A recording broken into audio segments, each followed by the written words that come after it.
welcome. This is going to be hopefully pretty quick, but this video is going to outline spawning the LIMO inside of the Copernicus Crater here, which is found north of the Apollo 12 landing. It's not going to be a step-by-step guide, it's going to be a quick summary of the steps. So we got the 3D print data in an object form from Moontrek, from Moontrек's website. We chose a low resolution and a height exaggeration of 2, but this crater is huge. So with a low resolution, we'll be able to, in Blender, shrink the file down to a scale of 10% in the X and Y dimensions. That's going to make a crater maybe a better size for LIMO to drive around in. Now, if you shrink the X and Y dimensions by 10%, the crater becomes smaller, but the Z dimension you can scale individually to create a bigger crater without expanding the width. A taller crater. So there are these different values. Each one of the values in Gazebo was converted into a collada file, which is what I'll be using to make Gazebo models out of.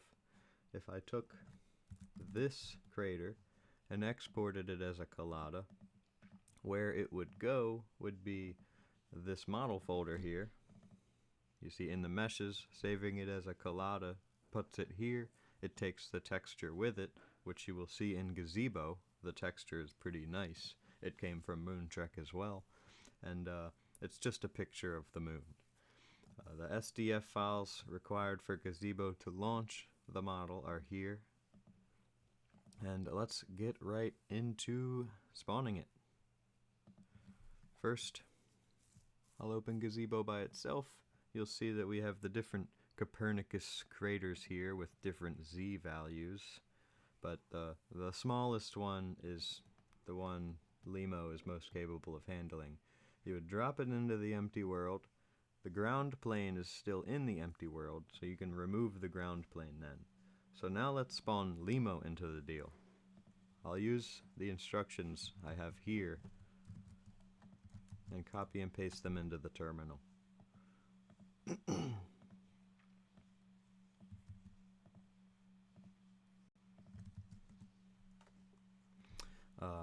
We're launching LIMO in an empty world. We're starting the map node because LIMO is going to map all of this. And finally, we're pulling up the little controller we have. A dinky little controller until we get a better one to work. One that we can plug into the LIMO maybe. Anyways, let's pull things up how we want them. We're going to add the map by topic because the map is printing to a topic, so RViz will find the topic and then it will find the map that's being printed to that topic, and we can pull that up on RViz here. Right now it's not printing anything because the LIMO is sitting on a flat surface in Gazebo. But in Gazebo, we're going to spawn the Copernicus Crater. It only takes a second. Let's remove the ground plane.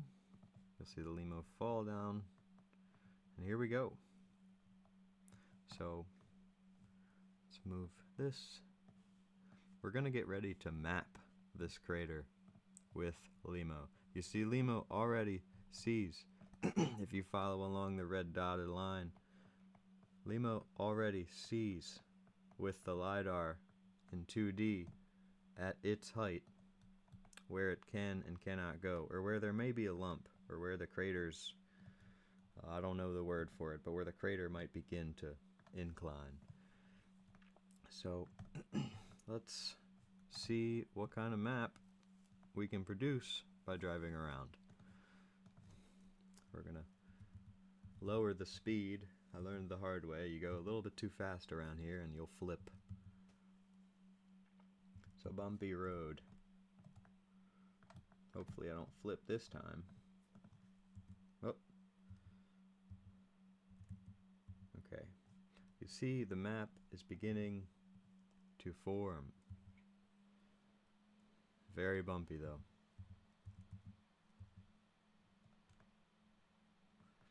Spin around a bit. Keep going. Ideally we'll follow maybe like a smooth path. Can barely tell what's smooth and not smooth, but we're gonna try.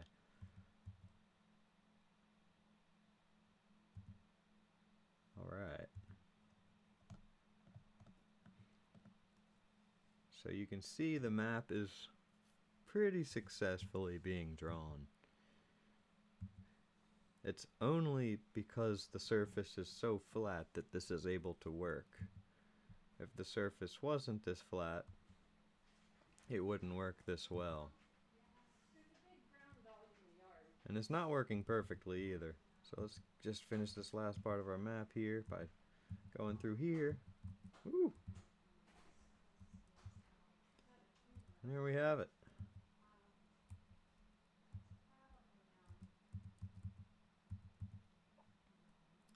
The map is more or less complete.